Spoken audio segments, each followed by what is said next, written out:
Tuhan itu apapun yang terpikir dalam pikiran kita pasti tidak begitu.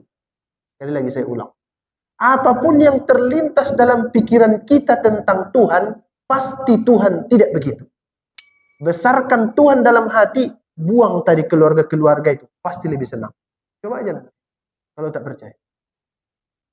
Besarkan dia dalam hati kita. Kalau Bapak masih berniat untuk nyenang-nyenangkan orang dengan melakukan sesuatu, tiba-tiba dia tak senang, oh itu kecewanya minta ampun itu. Kita ini sebenarnya memuji sesuatu itu karena dia berbuat sama kita atau karena kita nampak wajahnya. Ayo dulu. Karena kita nampak Tuhan tuh ganteng atau karena dia berbuat banyak sama kita makanya kita puji dia.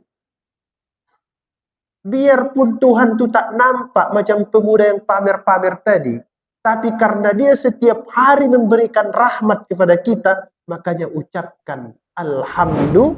Assalamualaikum warahmatullahi wabarakatuh.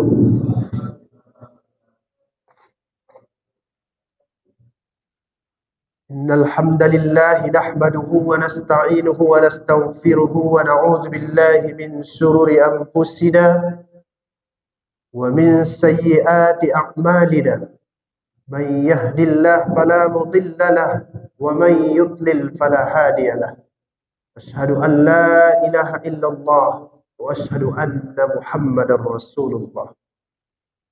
Yang saya hormati Bapak Ketua BKM Masjid yang sama-sama kita cintai ini, saya muliakan Bapak-bapak, Ibu-ibu yang pada subuh hari ini alhamdulillah kembali hadir ke masjid ini untuk mendengarkan kajian-kajian agama.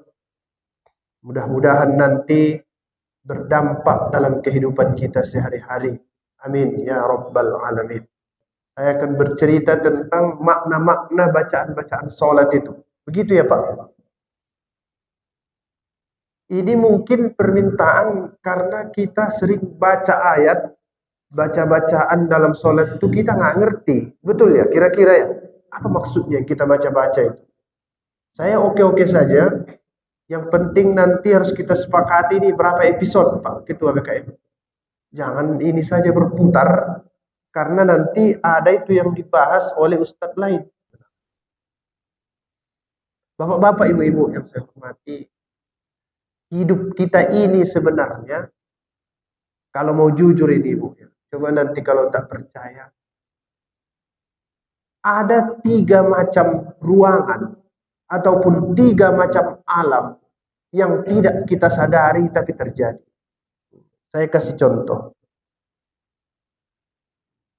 Saya kasih buku ke masjid ini, tulisan saya, iya kan Pak? Kemudian Bapak baca buku itu. Nampak tulisan saya itu kan? Berarti itulah pikiran saya. Benar? Sekarang, tahu nggak Bapak, ada dalam pikiran saya yang tak saya tulis di situ? Tidak tahu kan? Itu lain alamnya itu. Saya nulis buku, tak semua isi kepala saya taruh di situ. Harus saya pilih-pilih. Masa saya ceritakan di situ yang nggak nyambung? Itu alamnya lain. Ya, tak nampak Bapak Ibu. Yang nampak yang itu saja. Tulisan itu. Itu yang kedua. Berarti satu yang nampak, satu tak nampak. Baru ada lagi yang ketiga. Bagaimana respon Bapak terhadap tulisan saya itu? Saya tak tahu pula. Kan? Berarti lain lagi dunianya itu. Berarti ada 3 dunia sebenarnya. Setiap kita bercerita ada 3 dunia. Yang saya ucapkan itulah yang Bapak nampak. Yang tidak saya ucapkan, saya nampak, Bapak tak nampak. Tapi respon Bapak terhadap ucapan saya, Bapak pula yang nampak, saya tak nampak. Itu sebenarnya dunia itu. 3 alam, beda-beda dia. Nah, apa maksudnya Pak Ustadz dengan kajian ini? Kita ketika membaca bacaan sholat, yang didengar orang, itu pun kalau dia dengar, bicara surah Al-Fatihah tadi, dengar kita kan? Itulah yang kita dengar. Tapi yang di pikiran Pak Imam, oh kita nggak tahu itu. Macam-macam pikiran Pak Imam tadi. Ini gimana ini? Benar nggak ini tajwidnya? Benar, gitu kan Pak? Tapi kita nggak nampak.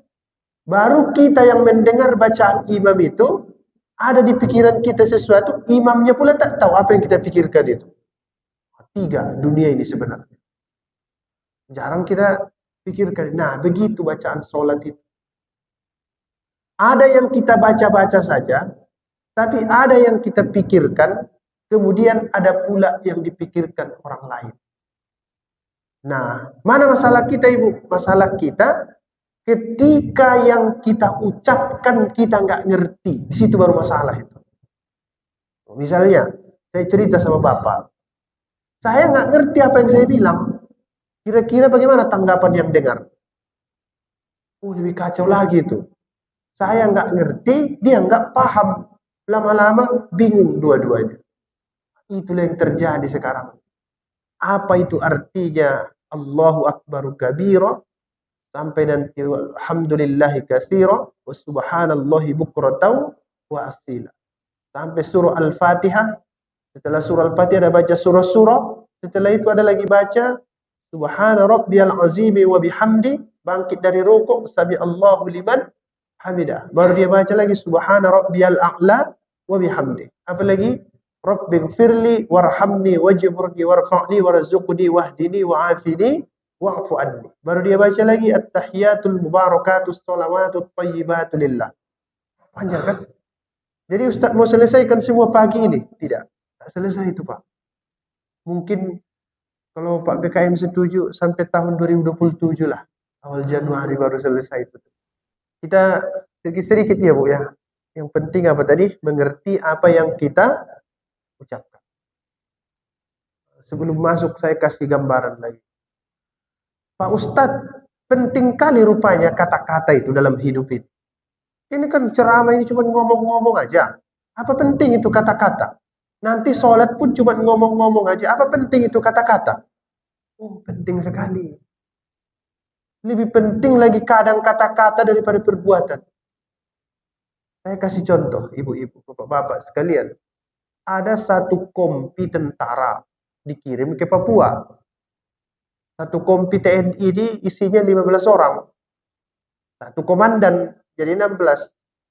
Menurut perhitungan komandan, ini kalau maju tentara ini, pasti mati di medan perang ditembak oleh KKB. Pasti mati ini. Menurut perhitungan dia. Baru dibilangnya begini. Kata-kata. Maju katanya. Apa yang terjadi? Sama tentara yang anggotanya itu. Apa yang terjadi? Mati. Karena cuman kata-kata. Hati dengan kata. Mati bilang. Ada pula orang, seorang raja punya anak kecil. Raja ini merasa dia akan mati suatu saat. Karena dia suatu saat akan mati, dia panggil anaknya. Hei Ananda, sebentar lagi saya mati. Ini kerajaan pindah sama. Di belakang istana ini ada pohon. Jangan kau tebang itu, biarpun daun-daunnya buat sampah. Di belakang istana ini, di halaman belakang. Jangan kau tebang. Anaknya penasaran. Setelah ayahnya meninggal, tak peduli dia, ditebangnya pohon itu. Keluar dari tengah pohon itu ular, langsung menggigit dia, mati langsung raja muda itu. Karena yang dia langgar apa tadi? Kata-kata. Mati. Mati, cuma gara-gara kata-kata. Ada pula laki-laki jatuh cinta sama seorang perempuan. Tapi setiap ketemu dengan perempuan ini dia bilang, aku tak cinta samamu. Padahal dia cinta. Terakhir menikah perempuan itu sama orang lain. Dia kecewa, bunuh diri dia. Karena dia tidak mengucapkan kata-kata. Bukan persoalan kata-kata saja. Coba dari awal dia bilang, aku suka samamu. Mungkin lahir anak yang soleh dan solehah. Tapi lain yang dirasakannya, lain kata-kata dia. Terakhir dia mati gara-gara. Inilah dia. Jadi orang kadang, apa pentingnya ceramah-ceramah? Itu kan cuma ngomong-ngomong, oh jangan salah. Berapa banyak dunia ini yang hancur, cuma gara apa? Kata-kata. Nah, itulah sebabnya mukjizat Nabi yang terakhir ini, isinya firman-firman itu kata-kata. Kalau misalnya mukjizat Nabi Muhammad itu tongkat, seperti Nabi Musa, setelah Nabi meninggal, mau kita apakan tongkat itu? Mau kita apakan itu tongkat? Seandainya mukjizat Nabi Muhammad SAW sama dengan mukjizat Nabi Soleh yang punya unta, iya kan? Kemudian Nabi meninggal, mau kita apakan itu? Atau mukjizat Nabi Muhammad seperti mukjizat Nabi Sulaiman alaihissalam, bisa mengendarai angin, bisa bicara dengan semut. Tiba-tiba Nabi meninggal, mau kita apakan semut sama angin ini sekarang? Mau kita apakan itu? Alhamdulillah, mukjizatnya adalah kata-kata. Apa itu? Al-Quran. Nah, ini pentingnya. Itulah yang paling kuat sampai sekarang, bertahan dia. Jadi Bapak Ibu, jangan sepele dengan kata-kata. Apa ketika kita takbir? Yang kita ucapkan apa? Allahu Akbar. Itu yang pertama ya. Kalau usollinya itu bisa beda pendapat itu nanti. Boleh diucapkan, boleh tidak. Ada namanya lafaz, ada namanya niat. Nah, itu yang menjelaskan Ustadz yang mengajar fikih lah. Saya mulai dari doa iftitah. Setuju? Dari situ mulainya. Itu kan? Baru dari fikih. Ustadz, saya tak mau baca doa iftitah. Saya habis takbir langsung Al-Fatihah. Sah apa tidak sholatnya? Sah. Karena baca doa iftitah hukumnya sunat. Boleh ditinggalkan itu. Tak wajib dibaca itu. Tak wajib dibaca. Tapi tak apa-apa, saya jelaskan. Apa kita katakan di situ? Allahu Akbaru kabir. Jangan begini ya Pak, saya koreksi sedikit. Jangan baca begini. Allahu Akbar kabiro. Salah itu. Sekali lagi. Allahu Akbar kabiro. Salah itu. Yang benar. Allahu Akbaru kabiro. Hidupkan ruhnya. Pak Ustadz, kenapa kami terbiasa Allahu Akbar kabiro? Karena takbir itu. Misalnya, usolli fardul maghribi salasa raka'atin ada'am ma'muman lillahi ta'ala. Allahu Akbar. Nah, berhenti kan? Atau pengaruh dia gara-gara itu. Jadi ketika baca takbir pun terbaca dia Allahu Akbar kabiro. Salah itu. Itu rohnya itu dibaca bar kalau berhenti. Tapi kalau dilanjut dengan kabiro, hidupkan dia balik. Berarti cara bacanya Allahu Akbaru kabiro. Jadi Pak Ustadz, masuk neraka kami nih. Selama ini kayak baca Allahu Akbar kabiro. Tidak masuk neraka itu. Kapan Allahu Akbar? Kalau berhenti. Misal, ada itu setelah zikir sholat itu. Allahu Akbaru kabiro. Alhamdulillah. Subhanallah. Alhamdulillah. Allahu Akbar. Nah, kalau berhenti, bacalah begitu. Allahu Akbar. Zikir di kadang sholat ini cepat-cepat. Apa dibilangnya? Selesai. Pelan. Macam tadi Pak Imam kan bagus. Subhanallah. Alhamdulillah. Baru Allahu Akbar. Kalau begitu, Allahu Akbar. Baru cocok. Nah, ini Allahu Akbaru kabir. Apa artinya itu Ustaz? Allahu Akbaru kabiro artinya Allah Maha Besar. Allah Maha Besar. Apanya Ustaz yang besar? Badannya. Bukan. Tuhan itu apapun yang terpikir dalam pikiran kita pasti tidak begitu. Sekali lagi saya ulang. Apapun yang terlintas dalam pikiran kita tentang Tuhan pasti Tuhan tidak begitu. Aneh kan?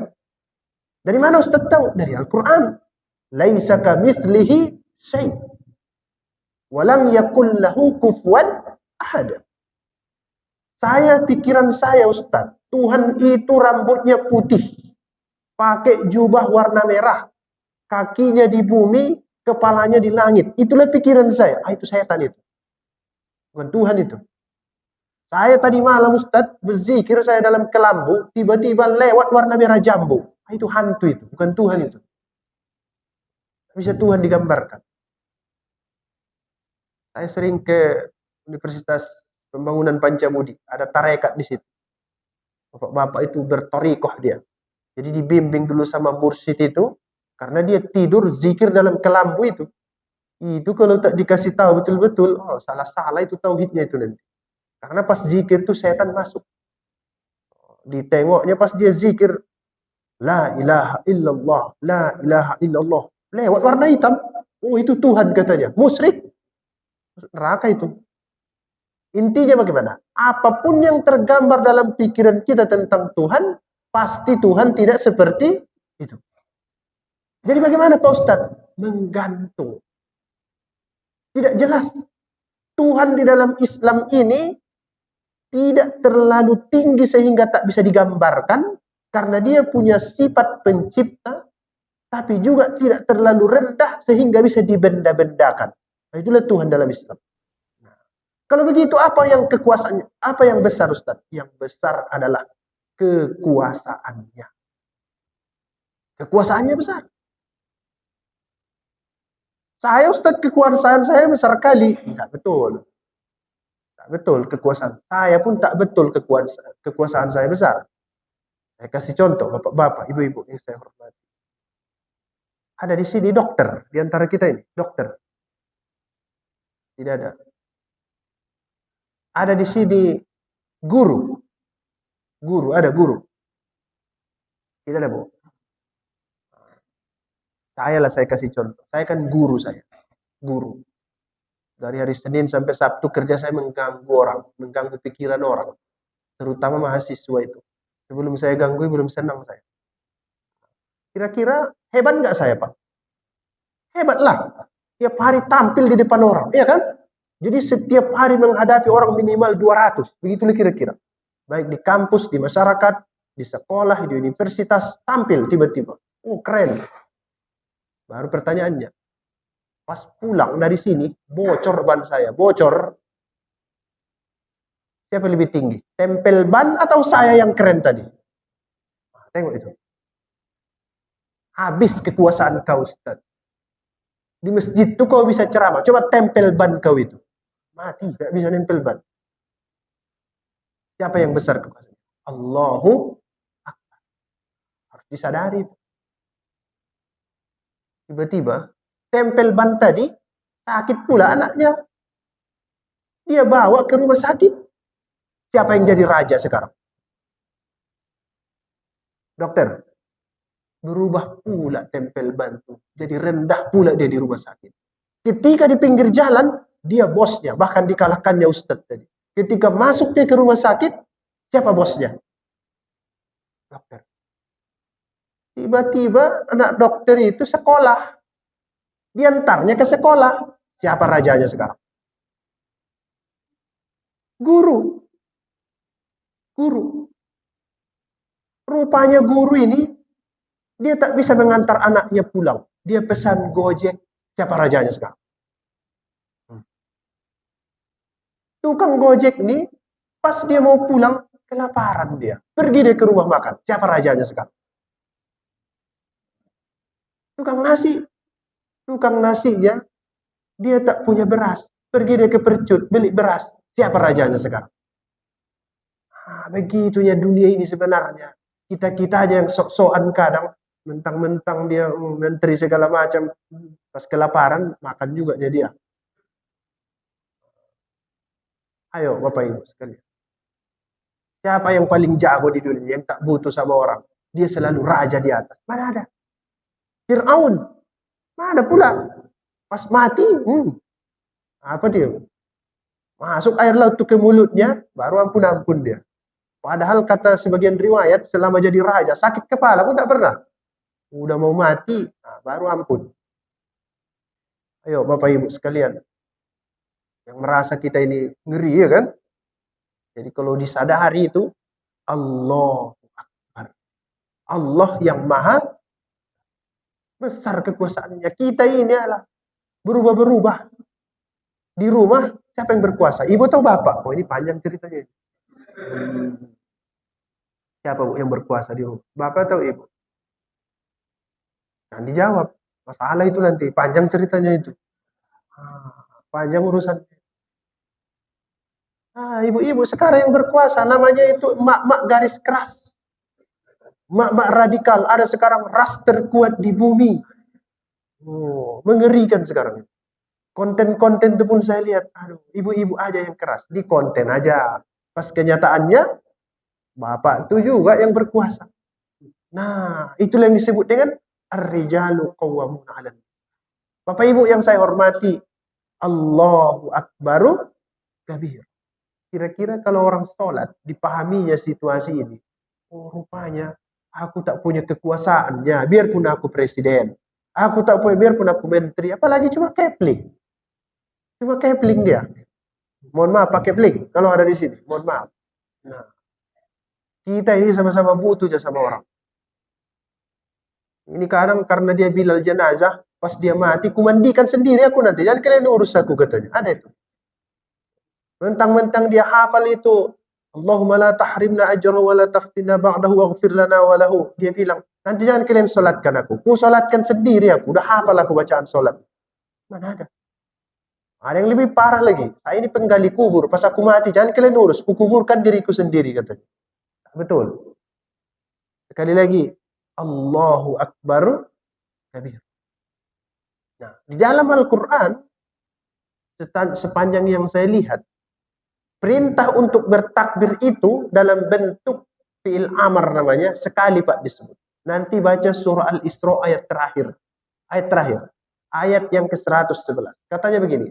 Wa qulil hamdulillah lam yattakhidh walada wa lam yakul lahu syarikun fil mulki wa lam yakul lahu waliyyun minadh-dhulli wa kabbirhu takbira. Yang terakhir itu. Wa kabbirhu takbira. Katakanlah wahai manusia, segala puji bagi Allah. Segala puji bagi lam yattakhid walada, yang tak punya anak. Jangan kau samakan macam dirimu. Serba salah. Punya anak salah, tak punya anak masalah. Sebelum punya cucu dulu masalah, setelah punya masalah lagi itu. Alhamdulillah Pak Ustaz, saya udah punya cucu. Selesai masalah Bapak, bertambah. Dulu yang minta duit anaknya aja, sekarang tambah pula cucunya lagi. Dia bilang, aku pengen kali punya cucu. Pas sudah punya, bertambah masalah. Walam yakul lahu syarikun fil mulki. Tuhan yang kau takbirkan itu, yang kau besarkan itu, lam yakul lahu syarikun fil mulki. Dia itu tidak perlu kawan untuk berkuasa. Beda dengan manusia. Asal manusia mau berkuasa, perlu kali orang. Kampanye dulu, sana sini, segala macam. Hari ini serangan fajar, serangan maghrib, serangan isya, segala macam. Supaya dapat kekuasaan. Tuhan tak begitu. Walam yakul lahu syarikun fil mulki, walam yakul lahu waliyyun minadh-dhulli. Tuhan yang kau sebut takbir tadi itu, lam yakul lahu waliyyun minadh-dhulli. Dia tidak perlu pembantu supaya dia lepas dari kehinaan.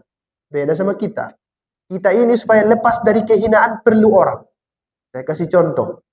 Bapak bisa bayangkan hinanya Bapak kalau tak ada penjahit baju di dunia ini. Bagaimana itu? Bagaimana itu masuk ke masjid tak pakai baju semuanya? Hina, habis-habisan. Saya Pak Ustaz tidak apa-apa. Jadi pakai apa? Nah, itu nanti saya ambil pohon-pohon kayu itu, saya ketuk-ketuk kulit pohon itu, saya pakai ke masjid. Lebih hina lagi itu. Tuhan itu tak perlu.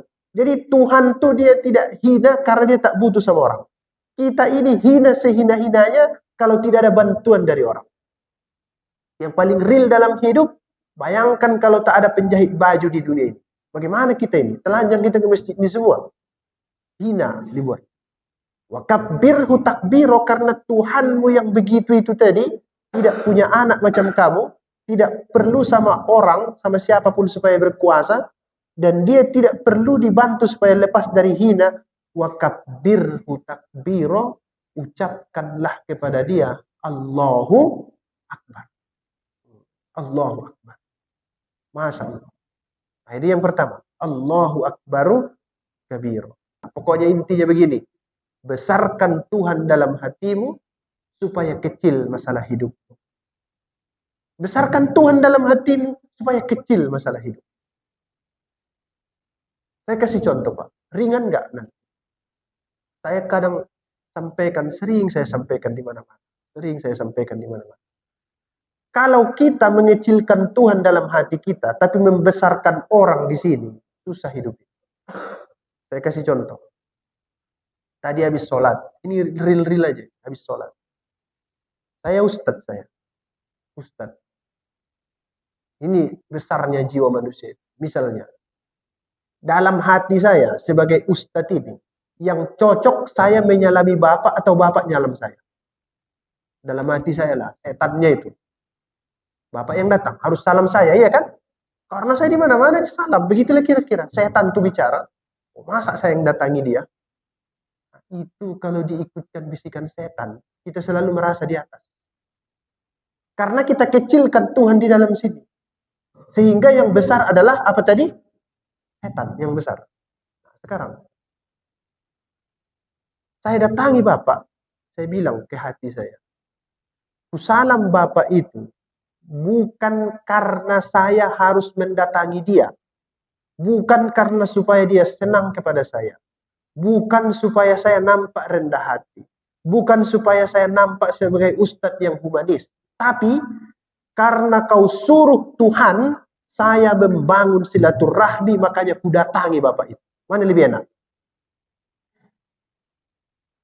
Karena saya disuruh Tuhan menjumpai Bapak, atau supaya Bapak senang makanya saya salam, mana lebih enak?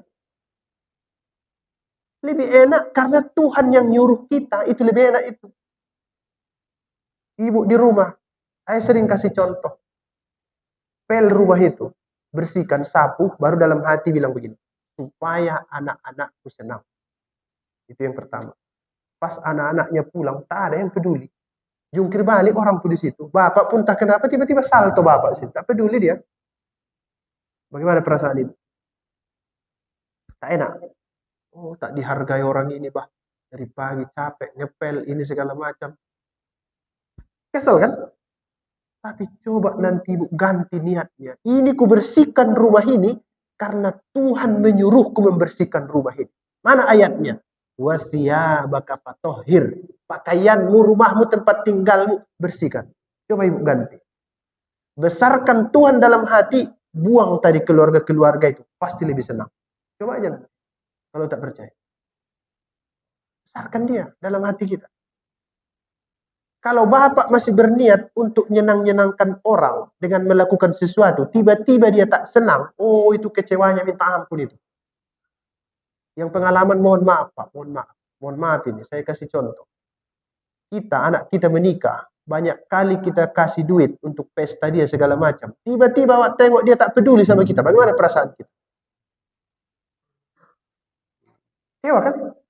Tapi coba niatkan, ini kulakukan perbuatan ini karena perintah Tuhan untuk menyenangkan anakku. Karena perintah Tuhan. Oh, itu enak itu. Ada di sini yang pernah meminjamkan mobil, kereta sama orang. Habis itu dipulangkannya rusak. Atau tak diisinya minyak. Tadi kasih 2 garisnya. Pas pulangkannya 1 garis. Saya pernah pengalaman begitu. Itu kalau niatnya itu tidak karena lillahi ta'ala, supaya benda-benda ini untuk ibadah, oh kecewanya minta ampun. Tapi payah ini Pak, mengamalkannya. Susah sekali ini. Nah, yang kedua, apa lagi kata dia? Allahu akbaru kabiro. Dibenari ya Pak, bukan Allahu akbar kabiro tadi. Tapi Allahu akbaru kabiro. Yang kedua apa?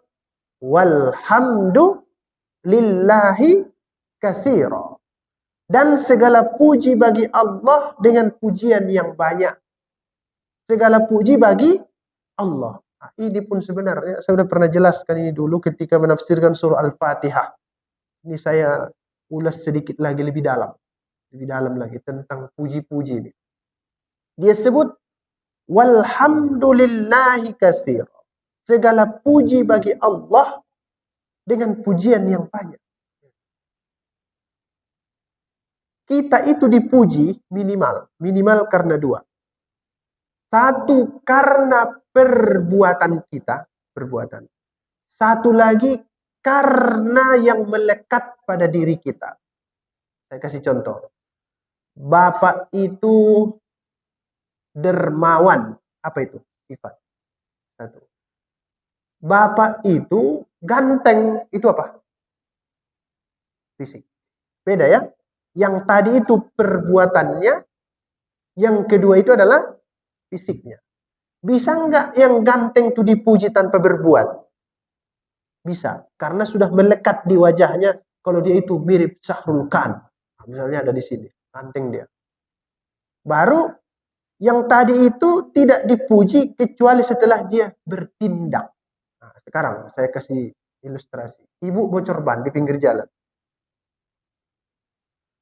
Ketika ibu bocor ban, mendorong kereta. Ada orang ganteng di pinggir jalan tuh. Ganteng kali mukanya. Iya, itu yang tadi itu. Dia tengok aja ibu begini. Senyum dia, tebar-tebar pesona dia. Ganteng kali dia. Tebar pesona. Ibu pun senyum sama dia. Tiba-tiba ada satu orang, jelek kali minta ampun, pendek, hitam, jerawatan. Didorongnya kereta ibu supaya sampai ke tempel ban. Mana yang ibu terkesan? Kok bisa? Itu ganteng yang tadi. Hah? Ah, itu panjang urusannya kan? Panjang urusannya itu. Kenapa bisa begitu? Karena bukan yang ganteng itu. Misalnya ini, besoknya 3 hari ke depan, datanglah ke rumah ibu. Dua-duanya datang. Melamar anak gadis ibu. Mana yang ibu pilih? Ini soal puji-puji ini sebenarnya. Mana yang ibu pilih? Yang ganteng tebar pesona tadi, atau yang jelek mendorong kereta ibu yang bocor? Kalau bapak, mana yang bapak pilih, Pak? Jadi menantu, Pak. Yang mendorong, Pak. Kok bisa? Coba jawab dulu. Kenapa itu bisa begitu? Karena puji tadi ada dua. Satu karena sifatnya, satu karena fisiknya. Iya kan? Iya kan? Nah, berarti kita ini sebenarnya memuji sesuatu itu karena dia berbuat sama kita atau karena kita nampak wajahnya. Ayo dulu. Karena kita nampak Tuhan tuh ganteng atau karena dia berbuat banyak sama kita makanya kita puji dia. Biarpun Tuhan tuh tak nampak macam pemuda yang pamer-pamer tadi, tapi karena dia setiap hari memberikan rahmat kepada kita, makanya ucapkan Alhamdulillah. Jadi tidak perlu Tuhan tuh nampak macam tadi, tak perlu. Karena nampak pun dia, kalau dia tak memberi, nah iya kan? Tidak ada gunanya sama kita. Bahkan bisa mencelakakan itu. Yang begitu. Itulah sebabnya Tuhan dalam Islam tidak perlu nampak. Nah, sekarang siapa di dunia ini, di alam raya ini, entah di mana-mana lah Bapak Ibu sekalian, yang selalu berbuat baik kepada Bapak, kalau sedikit saja dia berbuat jahat, mati. Siapa dia? Tuhan.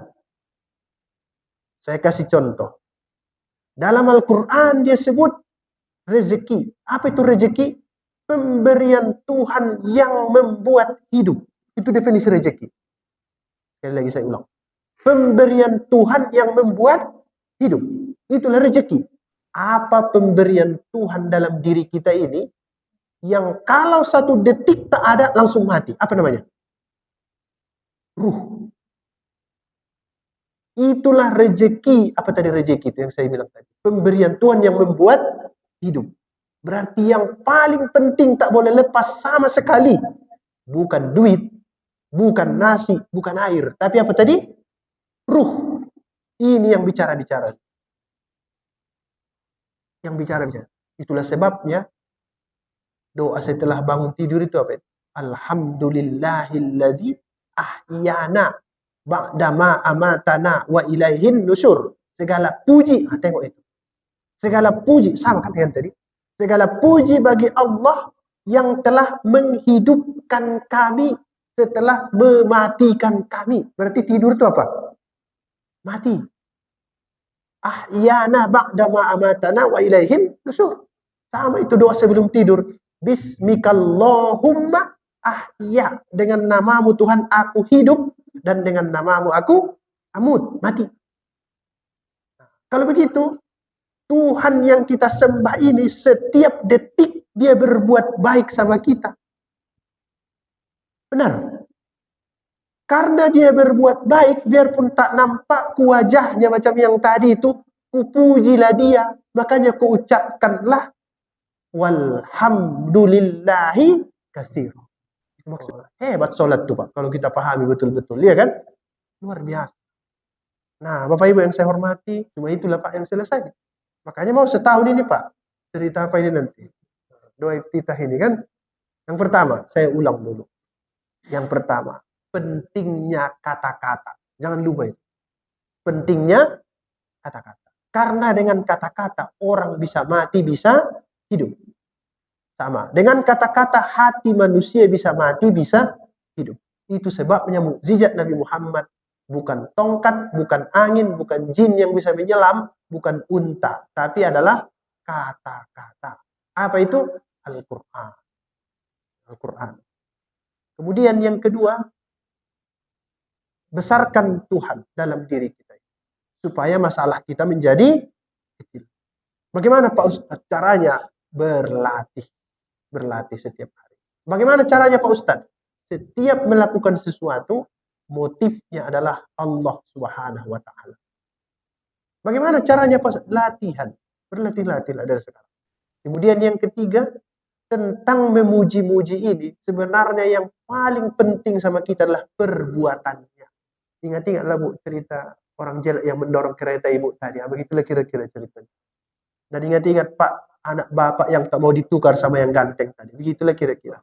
Nah, itulah Allah Subhanahu wa Ta'ala. Kita perlu memuji dan menyalurkan naluri itu, diluruskan Al-Quran hanya kepada Allah.